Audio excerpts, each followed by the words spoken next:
আমার এক ভাই ইংল্যান্ডের মধ্যে আমাকে বলতেছেন, আপনাদের ধর্মের মধ্যে আপনারা গাইবে বিশ্বাস করেন, আল্লাযীনা ইউমিনুনা বিল গাইবে।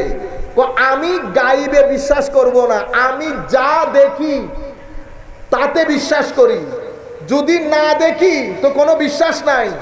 আমি তাকে বললাম, আকীদার ক্ষেত্রে আমরা মুসলমান যে না দেখে বিশ্বাস করি ঘটনা সেরকম না। রুয়ে জমিনের মধ্যে যেই বিষয় আপনার কোনো জ্ঞান নাই সেই বিষয়ে আপনাকে অবশ্যই গায়েবের উপর বিশ্বাস করতে হয়। কেমনে? আল্লাহ ডাক্তারের কাছে মাকে নিয়ে গেলেন, আপনার ডাক্তার বলেছে আপনার মায়ের হার্ট ব্লক, হার্টের এক্সরে করিতে দিয়েছে, সবকিছু করাই আনলেন। এক্সরে ওই ফিল্মটা যদি আমি আপনার সামনে আজকে থেকে কিয়ামত পর্যন্ত ধরে রাখি, আপনি বুঝবেন হার্টে যে ব্লক হয়েছে, বুঝবেন। কিন্তু ডাক্তার যখন আপনাকে ওই গ্লাস আলা লাইট আলা ওইটার মধ্যে ফিল্মটা লাগিয়ে লাঠি দিয়ে দেখায় না, এটা একটা ব্লক, এটা একটা ব্লক, এটা একটা ব্লক, আপনি কি বলতেছেন? আমান্না ওয়া সাল্লাম না, আমান্না ওয়া সাল্লাম না, আল্লাযীনা ইউমিনুনা বিল গায়ব। আপনি বুঝতেছেন এগুলা কিছু? কোনো কিছু বুঝেছেন? তা আপনি গায়েবের উপর বিশ্বাস করেন নাই। কেন বিশ্বাস করেছেন? কারণ যার কাছে গেছেন সমাজ বলতেছে উনি এই বিষয়ের বড় পারদর্শী। আপনার কাছে আমান্না ওয়া সাল্লাম না, বিশ্বাস করেছি, মেনে নিয়েছি বলা ছাড়া কোনো উপায়, কারণ মার জীবন মরণ হুমকির সম্মুখীন। আপনি বুঝতে পেরেছেন? এটা তো ডাক্তার, ইনকাম ট্যাক্সের উকিলের কাছে গেছেন, বুঝতে পেরেছেন? ইনকাম ট্যাক্সের উকিল বলতেছে এই এই বিষয়গুলো দেখানো যাবে না, আপনি বলতেছেন না, না দেখাইলে অসুবিধা আছে, আমি দেখাইতে হবে। উনি আপনারে 7, 5, 14 বুঝাই দিছেন, এটা এটা করলে আপিলে যাবে, আপিলের মধ্যে এটা হবে সেটা হবে। আপনার মাথার ভিতরে ঢুকছে কিছু, মাথার উপর দিয়ে চলে গেছে। আপনি কি বলেছেন? আমান্না ওয়া সাল্লাম না। ঠিক আছে, গাড়িতে উঠেছি, এখানে আসবো, আমি তো চিনি না, ড্রাইভার যে রাস্তা দিয়ে নিয়ে যাচ্ছে কি বলতে হচ্ছে? আমান্না ওয়া সাল্লাম না। তো আপনি বলতেছেন শুধু আকীদার ক্ষেত্রে ঈমান বিল গায়ব, যেই জিনিস আপনি জানেন না, যেই ব্যাপারে আপনার কোনো জ্ঞান নাই, প্রত্যেক বিষয়ে আপনাকে না জেনে না দেখে ঈমান গ্রহণ করা বাদে আপনি পৃথিবীতে চলতেই পারবেন না, পৃথিবীতে চলতেই পারবেন না। ডাক্তার বলেছে আপেলের মধ্যে ভিটামিন আছে, আপনি দেখছেন কোনোদিন? তা আপনি বলতেছেন না দেখলে বিশ্বাস করি না। তাহলে আপেলকে কেটে কুটে আমাকে ভিটামিন বের করে দেখাইতে পারবেন না। ডাক্তার বলতেছে, আপনি বিশ্বাস করেছেন, আপনি বিশ্বাস করেছেন। সুতরাং ঈমান বিল গায়ব শুধু আমাদের ক্ষেত্রে না, আপনি যেখানে যাবেন ঈমান বিল গায়ব আছে। যেটা আপনি জানেন না, যেটা আপনি বুঝেন না, সেটার মধ্যে ঈমান বিল গায়ব আপনাকে মেনে নেওয়া ছাড়া আপনার হাতে অন্য কোনো অপশন থাকে না। আমি আপনাদেরকে বলছি, উলামায়ে কেরাম এই বিষয়গুলো আমাদের জন্য রেখে গেছেন, কিন্তু আফসোসের বিষয় হচ্ছে আমরা সেই উলামাগুলাকে ডিসরিগার্ড করে, আন্ডার এস্টিমেট করে, ইগনোর করে আমরা এখন, আর আমাদেরকে শিখিয়ে দিয়েছে কি? মৌলবী কি শিখিয়ে দিয়েছে? মৌলবী। আমরা ব্যাকওয়ার্ড মনে করি। মনে রাখবেন, উলামাদেরকে আমার নবী আমার নবীর জ্ঞানের ওয়ারিস বলেছেন, জ্ঞানের ওয়ারিস। ইনাদের মাধ্যমে হেদায়েতের চাকা ঘুরতেছে। এক বুরহানুদ্দিন ওয়াইসি এখানে বসা, এখানে শোয়া, দেখেন দেখি এত বড় প্রতিষ্ঠান, বাংলাদেশে পয়সাওয়ালা লোকের অভাব আছে, করে দেখাইতে পারছে কেউ একটা মাদ্রাসা। আপনারা বুঝতে পেরেছেন কেন? ইহদিনাস সিরাতাল মুস্তাকিমের যেই নিশান দরকার, আমার নবী তো এখন হীন হায়াতের মধ্যে নাই, নবীর পরে সিরাতুল মুস্তাকিমের নিশান হচ্ছে উলামায়ে কেরাম, উলামায়ে হক্কানি, যাদেরকে আমরা মুহাদ্দিস বলি, মুফাসসির বলি, আল্লাহর ওলি বলি। বিশেষ করে উলামায়ে কেরামের মধ্যে মেইনলি উলামায়ে কেরাম দুই প্রকারের। কয় প্রকারের? দুই প্রকার। কেউ আমার নবীর তালিমাত, আমার নবীর তালিমাত নিয়ে কাজ করে, আর কেউ আমার নবীর সিনা মুবারকের নূর নিয়ে কাজ করে। কেউ আমার নবীর সিনা মুবারকের নূর ধারণ করে সেটাকে বন্টন করে, আর কেউ আমার নবীর তালিমাতের কাজ করে। যারা তালিমাতের কাজ করে তাদেরকে মুহাদ্দিস মুফতি এগুলা বলি। আর যারা আমার নবীর সিনা মুবারকের নূর বন্টনের কাজ করে তাদেরকে আমরা আল্লাহর ওলি বলি। আপনারা বুঝতে পেরেছেন? সম্মানিত উপস্থিতি, আমি একটা ইন্টারেস্টিং হাদিস বলি। এখন তো সমস্যা এত নিচে নেমে গেছি আমরা। একদিকে দুনিয়া, দর্শন, বিজ্ঞান আমাদেরকে আল্লাহ, দিন, পরকাল, কবর, হাসর এগুলা থেকে আমাদের ভিতরের জগৎকে আমি অবিশ্বাস করছি না, কিন্তু আমার বিশ্বাসের জায়গায় কেন যেন নাট বল্টুগুলা ঢিলা হয়ে গেছে। নাট বল্টু আমরা এখানে যারা বসেছি প্রত্যেকে নিজেরা নিজেদেরকে চেক করলে বুঝতে পারবো আমাদের ঈমানের নাট ঢিলা হয়েছে কিনা, লুজ হয়েছে কিনা। প্রথম প্রশ্ন যদি আমরা করি, গত সপ্তাহে পাঞ্জেগানা ফরজ নামাজ আদায় করেছি, আমাদের মধ্যে কয়জন আছি? নাম্বার 1। নাম্বার 2, নামাজ আদায় করেছি কিন্তু নামাজের হকও আদায় করেছি, এমন কয়জন আছি? একটা হচ্ছে জিসমে নামাজ, একটা হচ্ছে রুহে নামাজ। আমাদের শরীরের যেমন একটা বাইরের অংশ একটা ভিতরের অংশ, নামাজেরও একটা বাইরের অংশ একটা ভিতরের অংশ। যারা পালন করি, যারা বাইরেরটা পালন করি, ভিতরেরটা রেখে দেই। এই বিষয়ে আমি বিস্তারিত বলবো না, শুধু আপনাদেরকে বলবো যখনই মসজিদে যাবেন আগে দাঁড়াবেন, তাড়াহুড়া করবেন না, দাঁড়াবেন। আগে নিজেকে সময় দিয়ে গুছিয়ে নেন, কোথায় এসেছি, কি করতে যাচ্ছি। ভদ্রতার সাথে, নম্রতার সাথে, আল্লাহর মহানত্বকে সামনে রেখে আপনি যখন সমুদ্রের গভীরতা চিন্তা করবেন, আল্লাহর মহানত্ব কিছুটা হইলেও বুঝতে পারবেন। আপনি যখন পাহাড়, আসমান এই বিষয়গুলো মাথায় আনবেন, আমার আল্লাহর মহানত্ব কিছুটা হলেও ধারণ করতে পারবেন। দাঁড়িয়ে আস্তে ধীরে আল্লাহু আকবার ফিলিংসের সাথে নামাজ আদায় করেন, যেন নামাজের শরীর এবং নামাজের রূহ আপনার ভিতরে কাজ করে। রুহে নামাজ যদি ভিতরে কাজ না করে, 30 বছর নামাজ পড়লেও আপনার চরিত্র পরিবর্তন হবে না, জবান পরিবর্তন হবে না, চোখের হেফাজত হবে না, পেটের হেফাজত হবে না, আদব আখলাকের মধ্যে পরিবর্তন আসবে না। আপনার নামাজের রূহ পারফেক্টলি অথবা আদায় হচ্ছে কেমনে বুঝবেন? রুহে সালাত প্রপার যদি হয় অথবা মোটামুটি যদি হয়, এটা আপনার জীবন চরিত্রকে পরিবর্তন করবে, ভদ্র করবে, বেনিয়াজ করবে। সত্যবাদিতা, চোখ, কান এগুলা সব কিছু দেখবেন হেফাজতের মধ্যে চলে এসেছে। আমাদের মধ্যে আমরা যদি বিচার করি, আমরা গত সপ্তাহের মধ্যে কোরআনে পাক কয়বার তিলাওয়াত করেছি? পুরা সপ্তাহের মধ্যে আল্লাহ, কবর, হাসর আমাদের ভিতরে কতটুকুন কাজ করেছে আপনারা নিজেরাই বুঝতে পারবেন। আমাদের ঈমানের বিশ্বাসের জায়গা লুজ হয়েছে কিনা। আমাদের বিশ্বাসের জায়গাটা লুজ হয়ে যাচ্ছে দিনের দিন, কারণ অতিমাত্রায় দুনিয়াদারি, অতিমাত্রায় লোভ, অতিমাত্রায় প্রতিযোগিতা আমাদের ভিতর থেকে কবর, হাসর, আখিরাত উঠিয়ে দিচ্ছে। আর আমাদের মতো কিছু আলেমদের কারণে আমার নবীর শানে রিসালাতের মধ্যে এবং শানে নবুওয়াতের মধ্যে বেয়াদবি হচ্ছে। বেয়াদবি। হযরতে আনাস বিন মালিক রাদিয়াল্লাহু তাআলা আনহু, নাম তো শুনেছেন আপনারা, দীর্ঘ 10 বছর আমার নবীর খেদমত করেছে, ঠিক না? উম্মু সুলাইম রাদিয়াল্লাহু আনহা, ওনার আম্মা জান আমার নবীর কাছে নিয়ে এসেছেন হযরতে আনাস বিন মালিককে। সিয়ারে আলামিন নুবালা থেকে শুরু করে অসংখ্য কিতাবের মধ্যে এসেছে। হায় হায়, এসে বলতেছেন, হুজুর এ আমার ছোট্ট ছেলে উনেস, মানে আনাস ছোট, হুজুর একটু তার জন্য দোয়া করে দেন। হায় হায় হায়, আমার নবী দোয়া করছেন, আল্লাহ আনাসের মাল দৌলতকে বৃদ্ধি করেন, আনাসের পরিবার পরিজন সন্তান সন্ততি বৃদ্ধি করেন। ওয়াতিল উমরা, আল্লাহ আনাসের হায়াত বৃদ্ধি করেন, আল্লাহ আনাসকে ক্ষমা করে দেন।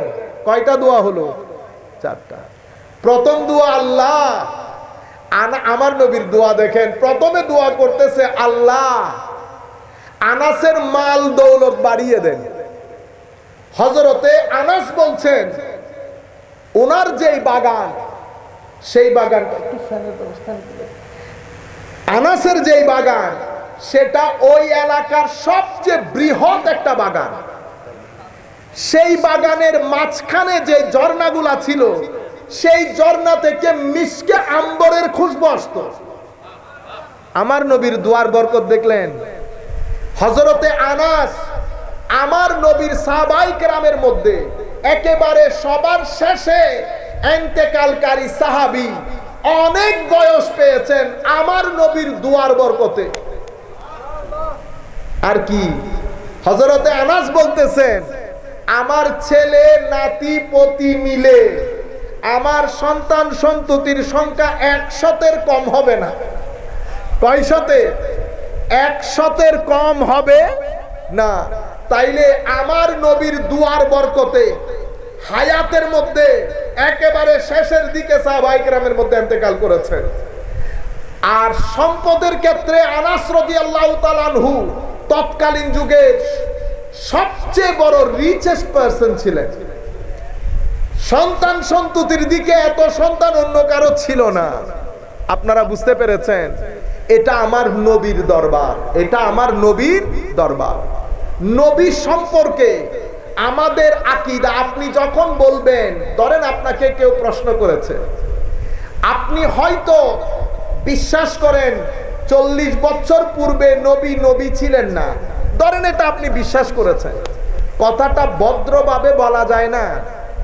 আপনি যেই জাতির সম্মুখে কথাগুলা তুলে ধরতেছেন, সেই জাতি বুঝ ব্যবস্থার ক্ষেত্রে সবাই তো এক না। এখন আপনি যদি বলেন 40 বছর আগে নবী তো নবী ছিলেন না, উনি জানতেনই না, আবার আপনি আরেক জায়গায় আরেকজন বলতেছেন 40 বছরে তো নবী অনুকরণীয় ছিলেন না। আমি বলতেছি ধরেন অনুকরণীয় না, কিন্তু কথাগুলো আরেকটু ভদ্রতার সাথে, কারণ কার ব্যাপারে কথা বলতেছেন? ইমামুল মুরসালিন, ইমামুল মুরসালিন, যার ব্যাপারে আল্লাহ আপনি কথা বলতেছেন, কোরআনের কোন আয়াতে আল্লাহ সেই নবীর নাম পর্যন্ত নেন নাই। এত ইজ্জত আল্লাহ যেই নবীকে দান করেছেন, আমি যখন জাতির সম্মুখে তুলে ধরবো কথাগুলা, আমার নবীকে ভদ্রতার সাথে বলবো না। আমি বলছি আপনি আকীদা না ছাড়েন, যেহেতু আপনি ইবনে তাইমিয়াকে অনুসরণ করেন, ইবনে তাইমিয়া যেহেতু এই আকীদা পোষণ করেন, আপনিও সেই আকীদাই পোষণ করছেন, আপনার আকীদা নিয়ে আপনি থাকেন, কিন্তু কথাগুলো তো ভদ্রভাবেও বলা যায়, ঠিক না? আপনি বলবেন হয়তো আমি কি অভদ্রভাবে বলেছি, আমি সেটাও বলবো না। আমি শুধু আপনাকে বিনয়ের সাথে বলবো কথাটা আরেকটু সচেতনতার সাথে, কারণ এটা এমন একটা জায়গা, বিয়াদবি হলে শুধু ঈমান থেকে মাহরুম না, বান্দার জীবনে তওবা পর্যন্ত নসিব হয় না। আপনি ভুলে গেছেন এটা কোন দরবার, যেই দরবারে কথা বলার সাউন্ড পর্যন্ত আমার আল্লাহ কোরআনের মধ্যে নির্ধারিত করে দিয়েছেন। ইয়া আইয়ুহাল্লাযীনা আমানু লা তারফাউ আসওয়াতাকুম ফাওকা সাউতিন নবী। আমার নবীর দরবারে কথা বলার সময় সাউন্ডকে আপনি কোন গ্রেডের মধ্যে রাখবেন সেটা পর্যন্ত আমার আল্লাহ বলে দিয়েছেন। এবার আপনি সেনসিটিভিটিটা বোঝা দরকার না, আপনি আপনার আকীদা প্রকাশ করেন, কিন্তু কথাটা ভদ্রভাবে বলা যেত, ভদ্রভাবে বলা যেত। আমি কোনো কোরআন হাদিসের এক্সপার্ট না, আমি শুধু আপনাকে বলছি, আমার ছেলে 20 বছরের ছেলে যদি এসে জিজ্ঞেস করে, বাবা আমি আমার নবীকে অনুকরণ করতে চাই, আমি তাকে কি উত্তর দেব? আমি কি তাকে বলবো যে বেটা আপনি তো নবীকে অনুকরণ করতে পারবেন না? কেন? কারণ আমার নবী তো নবী হয়েছেন 40 বছর পরে। 40 বছর আগে তো উনি অনুকরণীয় ছিলেন না, সেই কারণে তুমি আমার নবীকে অনুকরণ করতে পারবে? তাইলে 10 বছরের ছেলে, 20 বছরের ছেলে, 30 বছরের ছেলে, 40 বছরের মানুষ কেউ নবীকে অনুকরণ করতে পারবে না। আপনারা আমার পয়েন্টটা বুঝতে পেরেছেন? মানে জীবনের তিনটা ধাপ: শিশুকাল, যৌবনকাল, বৃদ্ধকাল। শিশুকালেও নবীকে অনুসরণ করতে পারবেন না, যৌবনকালেও পারবেন না, কারণ 40 বছর হচ্ছে যৌবনকালের শেষ বাউন্ডারি।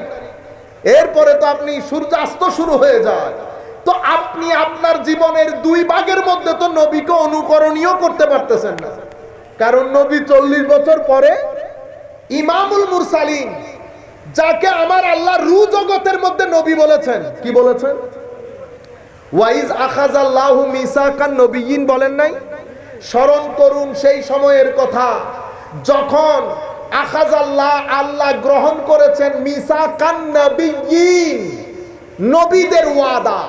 কোথায়? রু জগতের মধ্যে। আমার নবী রু জগতের মধ্যে নবী, রু জগতের মধ্যে নবী। মায়ের পেটে যখন এসেছেন অন্যান্যদের মতো আসেন নাই। মায়ের পেট থেকে যখন বের হয়েছেন অন্যান্যদের মতো বের হন নাই। খদিজাতুল কুবরা বলেছেন, কিসরা কাইসারের রাজপ্রাসাদ পর্যন্ত আমার পেট থেকে বের হওয়া সন্তানের নূর দিয়ে আমি কিসরা কাইসারের রাজপ্রাসাদ পর্যন্ত দেখতে পেয়েছি। আমার নবী দুনিয়া থেকে আসাটাও আমাদের মতো না। আবার আমার নবী এখনো নবুয়ত প্রকাশ হয় নাই। আপনার দৃষ্টিতে নবুয়ত পান নাই, আমার দৃষ্টিতে প্রকাশ হয় নাই। আপনি আপনারটা নিয়ে থাকেন, আমাকে আমারটা নিয়ে থাকতে দেন। কারণ আপনি, আমি, আমার জায়গার মধ্যে হাদিসের দলিল আছে, তবু আমি আপনাকে বলছি আপনি আপনারটা নিয়ে থাকেন। বিনয়ের সাথে যেটা বলবো, বাইরে বক্তব্য দেওয়ার সময় যদি আমার নবীর কথা আসে, আল্লাহর ওয়াস্তে ইজ্জতের বিষয়টা পরিপূর্ণ মাথায় রাখবেন। আল্লাহর ওয়ালিদের ইজ্জতের বিষয় মাথায় রাখবেন, কারণ এটা অনেক সেনসিটিভ। আমার নবী ঈমানের জায়গা, আল্লাহর ওয়ালিরা হেদায়েতের আলামতের জায়গা। এখানে গেলে ঈমান যাবে, এখানে আসলে হেদায়েত যাবে। আপনারা বুঝতে পেরেছেন? সুতরাং কারণ এমন একটা প্রজন্ম আমাদের সম্মুখে যারা আদবে বিশ্বাসী না, মা বাবাকে সম্মান করে, বড়দেরকে সম্মান করে, কথায় কথায় দাঁড়িয়ে যায়। কারণ সোসাইটি যখন ম্যাটেরিয়াল হয়ে যায়, সেই সোসাইটির মধ্যে ইমোশন থাকে না, লাভ থাকে না, পারস্পরিক মমত্ববোধ, শ্রদ্ধাবোধ, সম্পর্ক, সহানুভূতি এগুলা থাকে না। এমন সোসাইটির মধ্যে আপনি যখন আমার নবীর ব্যাপারে কথা বলবেন, আপনি যে আকীদাই পোষণ করেন, আপনার আকীদা আপনি ঘরে রাখেন, কিন্তু আমার নবীর ব্যাপারে কথা বলার সময় আপনি অনেক আদবের সাথে বলতে হবে না। এটা যদি না করেন, আমি হই আর আপনি হন, কেউ তো ঈমানের গণ্ডির মধ্যে থাকবে না। কেন?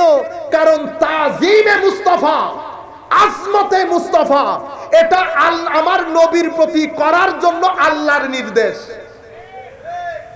সালাত কি পড়ি আমরা? সালাত। আমরা নামাজ বলি না এখন আর। সালাত আরবির মধ্যে মাদ্রাসার ছেলেদেরকে বলবো, আপনারা মিনিমাম 2-3 দিনের একটা গবেষণা করেন সালাত শব্দের উপর। লিসানুল আরব খুলবেন, লিসানুল আরব মাদ্রাসার লাইব্রেরির মধ্যে আছে, মুনজেদ খুলবেন, আরো আরবি ডিকশনারি খুলে দেখবেন সালাত শব্দের মূল শব্দ কি, এটার অর্থ কি, কেন সালাতকে সালাত বলা হয় জানতে হবে না? আমি শুধু একটা অর্থ আপনাদেরকে বলি, তাজিমের কথা এসেছে সেই জন্য বলছি। অনেক আগে পড়েছি লিসানুল আরবের মধ্যে, লিসানুল আরব বিশ্ববিখ্যাত অভিধানের বই, আরবির মধ্যে 15 থেকে 17 খণ্ড, আমার কাছে যেটা আছে সেটা প্রায় 16 খণ্ডের। সালাতের এক অর্থ, সালাতের বলা হয়, সালাতের মূল শব্দের অর্থ হচ্ছে তাজিম। কি জিনিস? তাজিম। তাজিম মানে সম্মান করা। কিন্তু আপনি যখন বাংলাতে সম্মান বলেন, অর্থ বুঝে আসে না। আমি যদি ছেলে একটা বলতেছে হুজুর সম্মান করতে হবে, আল্লাহ বলেন তো দেখি সম্মান কাকে বলে? কারণ শব্দের মধ্যে অর্থটা ক্লিয়ার না। কিন্তু আপনি যদি সেটাকে আরবির মধ্যে বলেন তো অর্থ বুঝতে পারবেন। আরবির মধ্যে কি? তাজিম। আজ্জামা ইউআজ্জিমু তাজিম। তো আযযামা ইউআযযিমু তাজিম মানে বরত্বের বহিঃপ্রকাশ করা। কিসের? মহানত্বের, বরত্বের, বিরাটত্বের। তাইলে সালাতকে সালাত বলা হয় কেন? কারণ সালাতের রুকু বলেন, সিজদা বলেন, কিয়াম বলেন, প্রত্যেক জায়গার মধ্যে আমার আল্লাহর মহানত্বের বহিঃপ্রকাশ ঘটে। এই মহানত্ব আপনি যখন সিজদার মধ্যে যান তো তাজিম তার একেবারে শেষ পর্যায়ে গিয়ে পৌঁছে। কারণ আপনি আপনার শরীরের সর্বোত্তম অংশ মাথা, মাথার সর্বোত্তম অংশ কপাল। সেই কপাল যখন আপনি জমিনের মধ্যে রেখে আমার আল্লাহর প্রতি সম্মান প্রদর্শন করেন, এই সম্মান সালাতের মাধ্যমে বহিঃপ্রকাশ হয় বিদায় সালাতকে সালাত বলে। বুঝতে পেরেছেন? ইউকাল মানে কেউ কেউ বলেন, এটা বলা হয়। আচ্ছা, তো এটা তো বুঝছি। এখন আল্লাহুম্মা সাল্লি আলা মুহাম্মদ এটার অর্থ কি হবে? আল্লাহুম্মা সাল্লি আলা মুহাম্মদ এটার অর্থ কি হবে? এটার অর্থ হবে আল্লাহুম্মা আযিমহু, আল্লাহ আমার নবীর বরত্বের বহিঃপ্রকাশ করেন। কিসের মাধ্যমে? আমার নবীর সানা প্রশংসার মাধ্যমে, আমার নবীর দ্বীনকে হেফাজতের মাধ্যমে, কিয়ামত পর্যন্ত এই দ্বীনকে বাঁচিয়ে রাখার মাধ্যমে আল্লাহ আপনি আমার নবীর মহানত্বের বহিঃপ্রকাশ করেন। সেই কারণে সালাতকে সালাত বলে। এটা লিসানুল আরবের মধ্যে, আমি নিজের থেকে কিছু বলতেছি না। তো তাইলে আল্লাহুম্মা সাল্লি আলা মুহাম্মদ বলি কেন? বলি কারণ আমার নবী কত বড়। আমাকে বলা হচ্ছে দরুদ পড়ার জন্য। এখন দরুদ আমি কি পড়বো? আমি তো আমার নবীর হাইট জানি না। কি জানি না? হাইট। আপনারা বুঝতে পেরেছেন? গিফট কেনার জন্য আপনার জন্য শার্ট কিনতে হবে। দোকানওয়ালা জিজ্ঞেস করতেছে হুজুর সাইজ কি? আমি বলতেছি সাইজ তো ভাই জানি না। হুজুর সাইজ না জানলে আমি তো ফেরত দিব না। সমস্যা না? তখন এসে আপনার টাকা আপনারে দিয়ে বলতেছি বাইরে তুমি গিয়ে কিনে নিয়ে আসো। তুমি গিয়ে, আমি পারবো না। কেন? কারণ আমি আপনার সাইজ জানি না। এখন আল্লাহ বলতেছেন ইন্নাল্লাহা ওয়া মালাইকাতাহু ইউসাল্লুনা আলান নবী ইয়া আইয়ুহাল্লাযীনা আমানু সাল্লু, সালাত পড়েন। তো আল্লাহ সালাত কেমনে পড়বো? সাইজ তো আমি জানি না। তো আমার আল্লাহ বলতেছেন বেটা তুই সাইজ না জানলে তুই রাখ, সালাতের দায়িত্ব আমাকে দিয়ে দে। তো আমিও বলছি আল্লাহুম্মা সাল্লি আলা মুহাম্মদ। আল্লাহ সাইজও আপনি জানেন, ওয়েটও আপনি জানেন, হাইটও আপনি জানেন।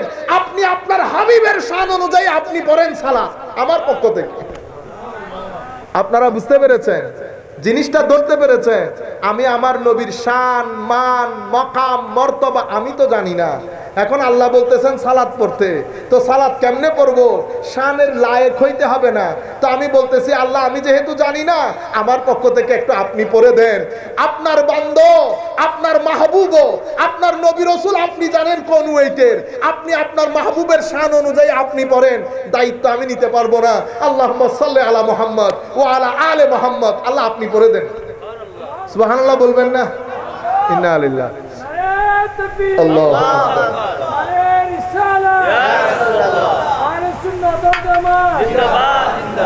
সম্মানিত উপস্থিতি, আমাদের বক্তব্যের শেষের দিকটায় এসে আমরা চেষ্টা করব আমাদের কর্মকাণ্ডের মাধ্যমে কোনো আমরা শয়তানকে খুশি করতেছি কিনা। মনে রাখবেন, আমরা এখানে যারা বসে আছি, আমরা যদি সকাল সন্ধ্যা জপি বাংলাদেশে শান্তি নাই, বাংলাদেশে শান্তি নাই, বাংলাদেশে বলি না, দুনিয়ার কমপ্লেন করি না, বাংলাদেশ এটা হয়ে গেছে, বাংলাদেশ এটা হয়ে গেছে। আমি যদি আপনাকে জিজ্ঞেস করি বাংলাদেশ তো অনেক বড়, আপনি 5.5 ফিটের এই বাংলাদেশ, আমার এই 5.5 ফিটের এটাও বাংলাদেশ মনে করেন, আমি এই 5.5 ফিটের মধ্যে শান্তি প্রতিষ্ঠা করতে পারছি? 5.5 ফিটে শান্তি প্রতিষ্ঠা করতে পারলাম না, আপনি 92,000 বর্গ মাইলে শান্তি প্রতিষ্ঠা করবেন? আমার নবী কি করেছিলেন? আমার নবী কিন্তু মদিনার রাষ্ট্র প্রতিষ্ঠা করার আগে আমার নবী আবু বকরের 5.5 ফিট জমিন তৈরি করেছেন, ফারুক আজমের 5.5 ফিট জমিন তৈরি করেছেন, ওসমান গনির 5.5 ফিট জমিন তৈরি করেছেন। কিরকম? আপনি বলেন না হুজুর সব জায়গায় চোর, সব জায়গায় 2 নাম্বার, আমি কি 1 নাম্বার? আল্লাহ যা আমাকে ইন্দ্রিয়গুলা দিছে, আমি শুধু মুখ আর চোখের কথাই বলি, বাকিগুলা ছেড়ে দেই। আমাদের ঘর থেকে আমার মা বলেন, আমার বোন বলেন, আমার স্ত্রী বলেন, আমার ভাই বলেন, আমি বলি, আপনারা বলেন, আমরা জবান দিয়ে বেশিরভাগ ক্ষেত্রে কি করি?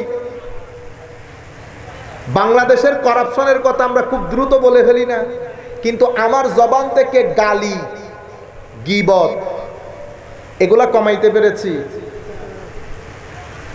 মানুষকে অপমান করা কমাইতে পেরেছি। আপনার এটা যখন কমে যাবে, বাংলাদেশের মধ্যে অরাজকতা কমে যাবে। আগে আমরা আমাদের এখানে দ্বীনের পতাকা উড্ডয়ন করি, খেলাফত চাই, দ্বীন প্রতিষ্ঠা করব, দিন পরে ওষুধের মধ্যে ভেজাল মিশাই, আমরা বাচ্চার দুধের মধ্যে ভেজাল করি, আমরা মসজিদের দান বক্সের টাকা চুরি করি, আমরা মাদ্রাসার দান বক্সের টাকা চুরি করি, আমরা খতমের মধ্যে গিয়ে কোরআনে পাক আদা পড়ি না, আমরা খতমে বুখারীর মধ্যে গিয়ে আল্লাহ পাক জানে আমরা কি করি।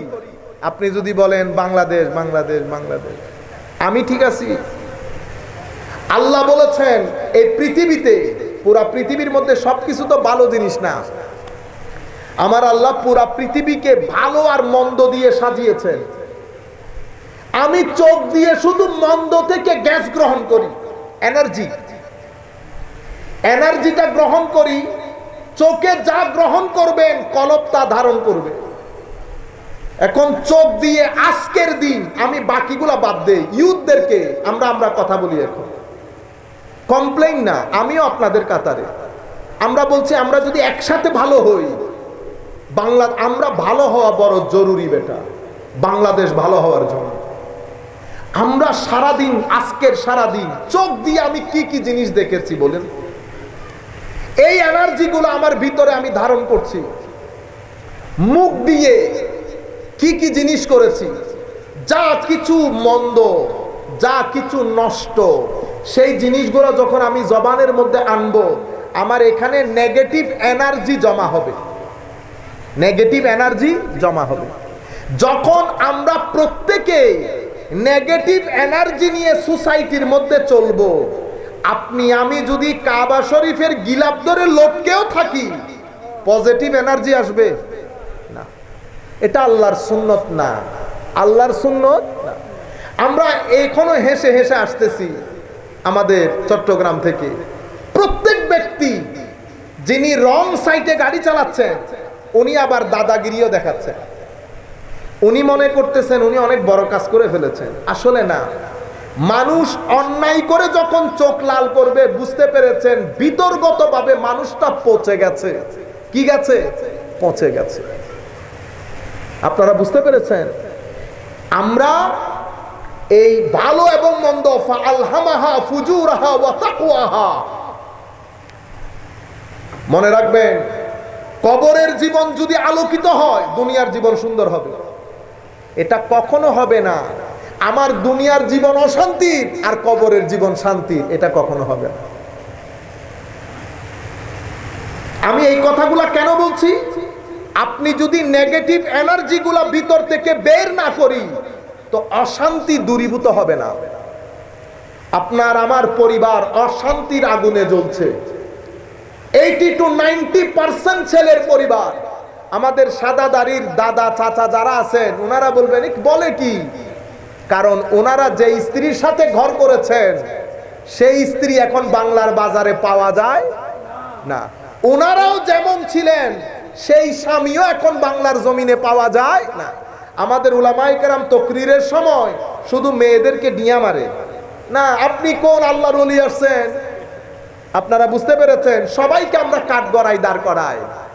মেয়েদেরকে তুচ্ছ তাচ্ছিল্য করার সময় মাথায় রাখবেন, আমার মাও কিন্তু মেয়ে, মহিলা, সুতরাং সবাই দাঁড়ায় কাঠগড়ার মধ্যে।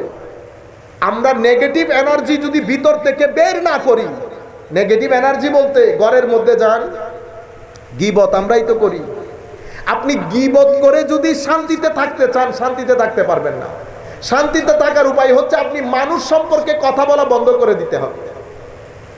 আপনি নাটক, সিনেমা, আপনার চোখ যখন অশ্লীল বিষয়গুলা দেখবে, আপনার ভিতরের জগতে নেগেটিভ এনার্জি আসবে, সেই নেগেটিভিটি আপনাকে অশান্ত করে তুলবে। আপনি কোনো ওষুধকে শান্তি পাবেন না যতক্ষণ এটা আর এটার মধ্যে ব্লক না করেন। মনে রাখবেন, আমার আল্লাহ আমাকে আপনাকে অসাধারণ করে একটা নির্দিষ্ট উদ্দেশ্যের জন্য সৃষ্টি করেছেন, আমরা যেন সেটা মাথায় রাখি। আমি সূরা নাহালের একটা আয়াত পড়েছি। সূরা নাহাল অনেকবার আলোচনা করেছি, আবারও আপনাদের সম্মুখে ফিনিশিংটা ওইটা দিয়ে দেই।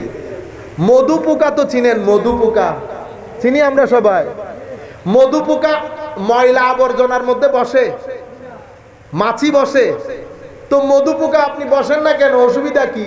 তো আল্লাহর নিষেধ আছে। কার নিষেধ?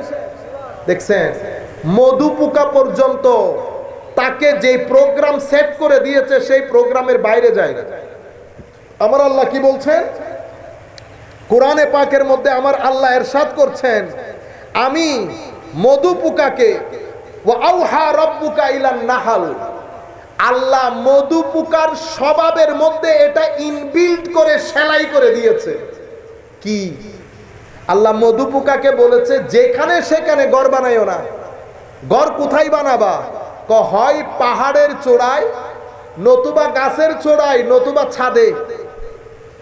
তাহলে আমরা সবাই ইউথ, আমরা যদি আমাদের জীবনে কিছু করতে চাই তো নিজের চিন্তা চেতনা এটাকে উঁচু করবেন, মহান করবেন। নিচের চিন্তা, এর কথা ওর কথা, এগুলা ঘৃণাও না চিন্তা। নিজেকে এখান থেকে উপরে রাখেন যদি ভালো কিছু করতে চান। মধু পোকাকে আল্লাহ যেই কাজ দিয়েছেন সেই কাজের জন্য মধু পোকা কোথায় ঘর করবে আল্লাহ সেটাও নির্ধারণ করে দিয়েছে। কোথায় করবে? আজকের দিন পর্যন্ত মধু পোকা কখনো পাহাড়, গাছ এবং ছাদ বাদে ঘর করে নাই। নাম্বার 1। নাম্বার 2, আল্লাহ বলছেন সুম্মা কুলি মিন কুল্লি সামারাত ফাসলুকি সুবুলা রাব্বিক। এরপরে খাওয়া দাওয়ার ক্ষেত্রে আমার আল্লাহ ক্যাপস লক লাগিয়েছে। মধু পোকাকে বলেছেন খাও, তবে পবিত্র জিনিস। এখন আমরা যা পাই তা খাইতেছি না, যা পাই তা খাইতেছি। অথচ মধু পোকাকে বলেছে পবিত্র জিনিস খাবি। ফাসলুকি সুবুলা রাব্বিক, তোমার সামনে অসংখ্য রাস্তা থাকবে, সকল রাস্তা তোমার না, সিরাতুল মুস্তাকিম তোমার। তুমি তোমার প্রভু কর্তৃক প্রত্যাশিত এবং প্রত্যাদেশ দেওয়া ওই রাস্তার মধ্যে ছাড়া অন্য কোন রাস্তায় চলবে না। আমার আল্লাহ মধু পোকার জন্য যেমন রাস্তা নির্ধারণ করেছেন, আমার জন্য করেন নাই? আচ্ছা, 4 নম্বর জিনিস মধু পোকাকে বলছে তুমি তোমার আল্লাহর রাস্তায় যখন চলবা আবার বেশি অহংকার দেখাইও না। ফাসলুকি সুবুলা রাব্বিকি যুলুলা, ভদ্রতার সাথে তোমার প্রভুর দেখানো রাস্তায় চলবা। কেন? তোমাকে তোমার প্রভু সম্মান দিয়েছেন, ইজ্জত দিয়েছেন, সেটার বড়াই করতে গিয়ে তুমি তোমার অন্যান্য পোকার সাথে অহংকার দেখাবে না। কয়টা জিনিস বলেছে? 4টা। বড় চিন্তা, খাওয়া দাওয়ার ক্ষেত্রে পরিমিত হওয়া, পবিত্র হওয়া। 3 নম্বর, আমারকে যিনি পালেন সেই পালন কর্তার রাস্তা দিয়ে চলা। 4 নম্বর, ওই পালন কর্তার রাস্তা দিয়ে চলার সময় ভদ্রতা বজায় রাখা। এই 4টা জিনিসের কারণে পৃথিবীর মানুষ কোনো খাদ্য গ্রহণ করলে পেটের মধ্যে বর্জ্য হয়, আর মধু পোকা যদি কোনো কিছু গ্রহণ করে সেটা মধু হয়। আজীব বিষয় না? মধু পোকাটা মধু, আর কুল কায়নাতের সৃষ্টিটা বর্জ্য। আর শুধু তাই না, আমার আল্লাহ বলছেন ফিহি শিফাউল লিন্নাস, মধু পোকার পেট থেকে নিঃসৃত যেটা পরবর্তীতে মধু আকার ধারণ করে, আমার আল্লাহ বলছেন সেই মধুর মধ্যে আমি আমার বান্দাদের জন্য শেফা রেখেছি, আরোগ্য রেখেছি। দেখেন, মধু পোকার পেট থেকে নিঃসরিত জিনিস আমার আরোগ্যের কারণ হচ্ছে। কি কারণে? কারণ মধু পোকাকে যে 4টা ডাইরেকশন আল্লাহ দান করেছেন, সে 4টা ডাইরেকশন সেই তারিখ থেকে আজকের তারিখ পর্যন্ত মধু পোকা ডানেও যায় নাই, বামেও যায় নাই। আল্লাহর বান্দাদের মধ্যে সকল বান্দা আল্লাহর ডাইরেকশন অনুযায়ী চলে না। কিছু বান্দা যারা আল্লাহর ডাইরেকশন অনুযায়ী চলে, যেখানে যেতে বলেছেন যায়, যা খেতে বলেছেন খায়, এই সমস্ত মানুষকে আমার আল্লাহ বান্দা থেকে বন্ধুতে গ্রহণ করে তাদেরকে কুল কায়নাতের সিনার জন্য শেফা হিসেবে কবুল করে। আপনার অন্তরের অসুখ হলে আল্লাহর এই ওলিদের কাছে গেলে অন্তরের কি হয়ে যায়? শেফা হয়ে যায়। ঠিক যেভাবে মধু পোকার মধু গ্রহণ করলে আমার আরোগ্য লাভ হয়। আমার আল্লাহ কি বলেছেন? মধু পোকার জীবনের মধ্যে তোমাদের জন্য নিদর্শন রয়েছে। কাজেই আমরা যদি আমাদের জীবনের মধ্যে কিছু একটা করতে চাই, মনে রাখবেন আপনার জীবনের মধ্যে 2-3টা জিনিস যদি থাকে আপনি ঠকবেন না। সততা, ন্যায়পরায়ণতা এবং স্ট্রাগল, এই 3টা জিনিস যদি আপনি ধারণ করতে পারেন আপনার জীবন আপনি ঘুরে দাঁড়াবেন। হয়তো কিছু সমস্যার সম্মুখীন হতে হবে, কিন্তু পুকুরে পড়ে যাবেন না। আমার আল্লাহ আপনাকে ঘুরে দাঁড় করাবেন ইনশাআল্লাহ। এটা এগুলা প্রত্যেকদিন বলি। সম্মানিত উপস্থিতি, কাজেই আশপাশ এখন একটু দেখে রাখবেন। কেন? এখন একে তো দুনিয়া, মা বাবা আমরা সবাই মিলে আমাদের সন্তানের প্রতি যদি নজর না দেই, তাহলে আমার সন্তানরা হয়তো লেখাপড়া করবে, কিন্তু এই যে ডিপ্রেশন বলছি এটা থেকে বাঁচতে পারবে না, অশান্তি থেকে বাঁচতে পারবে না। কাজে মা বাবার উপর এখন অনেক বেশি আবশ্যক, মা বাবা যেন ছেলে মেয়েদের লেখাপড়ার পাশাপাশি তাদের নামাজের বিষয়, কোরআনের তিলাওয়াতের বিষয়, চরিত্রের বিষয়, এই বিষয়ে সমান নজর দেয়। আমি আপনাদেরকেও বলবো, ইউথদেরকেও বলবো, আল্লাহর ওয়াস্তে ভ্রান্ত পথে না চলে, যা মন চাই না খান। সময় খুব দ্রুত ফুরিয়ে যাচ্ছে, নিজের জীবনকে নিজে ধ্বংস করে দিয়েন না। কিছুদিন পরে আপনি বিয়ে করবেন, আপনি যেই রাস্তা দিয়ে হাঁটছেন এটা সুপুলা রব্বিক না, এটা আপনার রবের কর্তৃক দেখানো রাস্তা না। আপনার জীবন আস্তে আস্তে ধ্বংসের অতল তলে তলিয়ে যাবে। কাজে আপনি ওয়েক আপ হন, জেগে উঠেন, আপনি লেখাপড়া করেন, অবশ্যই পাশাপাশি নামাজ যেন মিস না হয়, পাশাপাশি কোরআনের তিলাওয়াত যেন মিস না হয়। মা বাপ 3টা জিনিসের দিকে যদি ছেলেদের নজর দেয়, এই ছেলে লেখাপড়া করে যত বড়ই হবে না কেন ছেলের জীবনে অশান্তি আসবে না। নামাজ, তিলাওয়াতে কোরআন, আল্লাহর নবীর মহব্বত, এই 3টা জিনিস সমানে যদি শিক্ষা দিতে ব্যর্থ হই তাইলে আমরা ব্যর্থ হব। আমার নবী বলেছেন সন্তানদেরকে কোরআনের তিলাওয়াত, আমার নবীর মহব্বত, আমার নবীর আলের মহব্বত। মনে রাখবেন আমরা যখন নবীর মহব্বত বলি সেখানে অনেক মহব্বত জড়িত থাকে। আলে বাইতের মহব্বত, সাহাবায়ে কেরামের মহব্বত, মা বাবার মহব্বত, এগুলো সব জড়িত থাকে আমার নবীর মহব্বতের প্যাকেজের মধ্যে। এখানে ধর্মের নাম দিয়ে এখানে কত ধরনের অরাজকতা তৈরি হচ্ছে আপনি কল্পনা করতে পারবেন না। কেউ মাযহাব মানছে না, মাযহাবের কোনো দরকার নাই। কেউ হাদিস মানতেছে না, হাদিসের কোনো দরকার নাই। কেউ আমার নবীর ব্যাপারে বিভিন্ন যার যা মন চায়। কাজেই এই মুহূর্তে আপনি ডানও শোনার দরকার নাই, বামেও শোনার দরকার নাই। আপনি বলতেছেন হুজুর এই গুগলের মধ্যে এটা এসেছে, অমুকের মধ্যে এটা এসেছে, মাফি স্যার গুগলের মধ্যে এটা এসেছে, 1200 বছরে উম্মত ঘাস কাটছিল, এগুলা না, এগুলা ফিতনাবাজি কথাবার্তা। এই যে যিনি আমার নবীর হাদিস মানতেছেন না, ইমামুল মুরসালিন না বলতেছেন, ওনার কি দলিলের অভাব আছে? সে এত বড় বই লিখে ফেলে নাই দলিল দিয়ে দিয়ে। আপনারা বুঝতে পেরেছেন? হেদায়েত আর দলিল এক কথা না, হেদায়েত আর দলিল এক কথা না।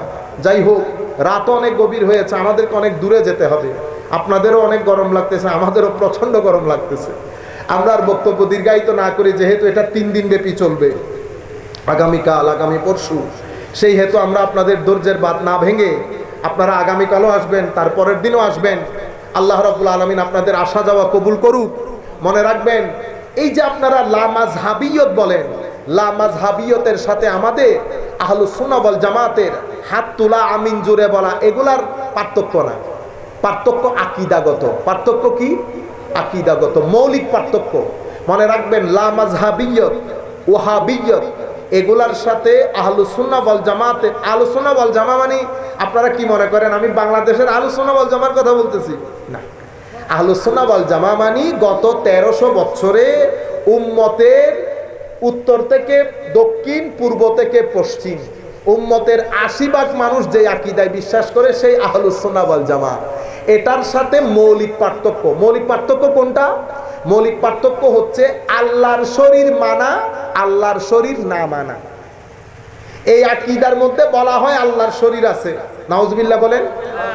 আমাদের অনেক ভাই জানেও না, আমাদের অনেক ভাই জানেও না, জানলে কেউ এই আকীদা বিশ্বাস করতো না। আপনারা তো মনে করছেন শুধু হাত তোলা, নামা, আমিন জোরে বলা, তারাবির নামাজ আর বিতির নামাজ। ও আপনি ইসলামিক ফাইন্যান্স, ব্যাংকিং, সমাজ ব্যবস্থা, রাষ্ট্র ব্যবস্থা, কত কত কত রিসার্চ, এবং সেখানে আকীদার মধ্যে এখানে এই আকীদা আহলুস সুন্নাহ ওয়াল জামাতের মধ্যে আল্লাহর কোনো শরীক নাই। আমার আল্লাহ তখনও ছিলেন যখন পৃথিবী ছিল না, কোনো শরীর ছিল না, কোনো জায়গা ছিল না, কাল ছিল না, স্থান ছিল না। এখনো আছেন আগে যেমন ছিলেন, আগে যেমন। কখন থেকে ছিলেন? যখন কোনো কখন ছিল না তখন থেকে ছিলেন। আপনারা বুঝতে পেরেছেন? আকীদাগত পার্থক্য দ্বিতীয়। আমার নবী সাল্লাল্লাহু আলাইহি ওয়াসাল্লাম, আমার নবী মাসুম, বেগুনাহ। এটা উম্মতের মেজরিটির আকীদা, উম্মতের মেজরিটির আকীদা। এই আকীদার ক্ষেত্রে না ভুলভ্রান্তি আছে। আমার নবী শাফাআত, যেটার উপর উম্মতের ঐক্যমত্য, শাফাআত নাই। এই উম্মতের মেইন স্ট্রিম শানে মুস্তাফা, আজমতে মুস্তাফা, মহব্বতে মুস্তাফা সাল্লাল্লাহু। এখন আমার সাথে আপনার সমস্যা কোন জায়গায়? সমস্যা কিন্তু নবীকে নিয়ে। আমার সাথে আপনার তো টাকা পয়সা নিয়ে কোনো লেনদেন নাই। আমার খারাপ লাগলো কেন? এখন আপনি বলতেছেন মাহফিলের মধ্যে ধরে যে কিয়ামতের ময়দানে নবীও জানেন না নবীর কি হবে, তো এটা আমার গায়ে লাগবে না? আমার সাথে আপনি ব্যক্তিগতভাবে কেন নেন জিনিসগুলা? আপনি লাখ মাজমার মধ্যে বলতেছেন নবীও জানেন না, তো নবী না জানলে কি আপনি জানেন? এটা কি বলেন? আপনি বলতেছেন 40 বছর পরে আপনারটা আপনি নিয়ে থাকেন, কিন্তু আপনি নেগেটিভলি বলতেছেন। আপনি 40 বছর পরে বলেছেন, অনুকরণীয় না বলেছেন, নবী কিয়ামতের ময়দানেও কি হবে জানেন না, এই সমস্ত কথা বলেছেন। এখন যারা হাদিস মানে না তারা যেতে যেতে কত দূর গেছে জানেন? এই ইমামুল মুরসালিন বলা, সর্বশ্রেষ্ঠ নবী বলা, এগুলাই জাহেল মূর্খদের কাজ। আপনি কত দূর গেছে দেখছেন? সেই জন্য ব্লকেজ লাগবে, ব্লক। আপনি যে আকীদা পোষণ করেন, আপনি ঘরে গিয়ে চেক করে দেখেন আমার নবীর আজমত, এশক, আদব, তাজিম। সাহাবায়ে কেরাম আমার নবীর ঘাম মুবারক নিয়ে নিতেন, এটা আপনি নিজেকে বুঝান। সাহাবায়ে কেরাম আমার নবীর চুল মুবারক নিয়ে নিতেন, এটা আপনি বুঝান নিজেকে। এই হচ্ছে আকীদাগত পার্থক্য। আপনি আল্লাহর ওলিদেরকে নিতে পারতেছেন না, কিন্তু আপনি আপনার শাইখের কথার বাইরে যাচ্ছেন না। আপনি যেই ওলির কথা নিচ্ছেন না, তারা পৃথিবীর বিভিন্ন অঞ্চল থেকে এসে না খেয়ে আধমরা অবস্থায় বছরের পর বছর আল্লাহর সাধনায় থেকে মানুষের সিনার জগতের মধ্যে বিপ্লব তৈরি করেছে। আপনি এসি রুমের মধ্যে বসে বাইরের ডলার খেয়ে আপনি আপনার মতো করে তবলিগ করতেছেন। আমি আপনার কথা বলতেছি না, আপনি আপনার নিয়ে থাকেন, কিন্তু আপনি যুবকদেরকে আল্লাহর ওলিদের পিছনে লাগিয়ে দিয়েছেন। যখন কোনো ছেলে বলবেন মাজার পূজারী, তখন মনে করবেন এই ব্যক্তি ওহাবি। এই ব্যক্তি কি? ওহাবি। হ্যাঁ, কেউ যদি মাজারাতের মধ্যে বেদাত করে, বেদাতি। আমি তো বলতেছি বেদাতি, হুজুর বলেন নাই বেদাতি, কেউ বলতেছে না, সবাই তো বলতেছি বেদাতি। মনে রাখবেন, মাজার পূজারী যখন কারো মুখে শুনবেন, নিঃসংক চিত্তে মনে করবেন এই ব্যক্তি ওহাবি।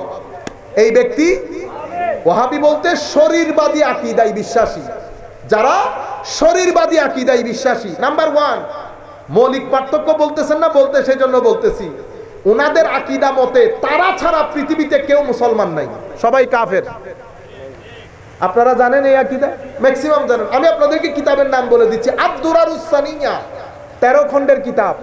ওয়াহাবিজমের পুরা ইতিহাস। আমি ওয়াহাবি শব্দটা বারবার নাম বলছি আন্ডার এস্টিমেট করার জন্য না।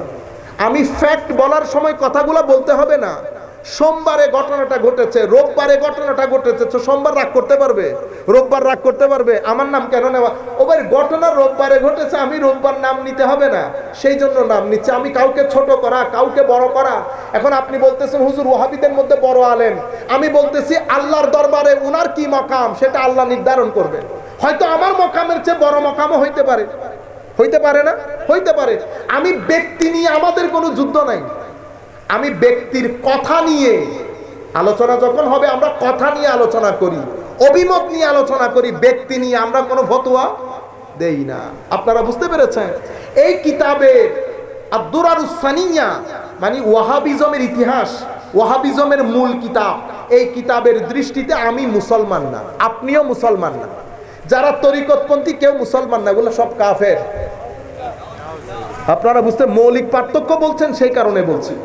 আহলুস সুন্নাহ ওয়াল জামাত তাকফীর করেন আহলে কিবলাকে, মৌলিক পার্থক্য।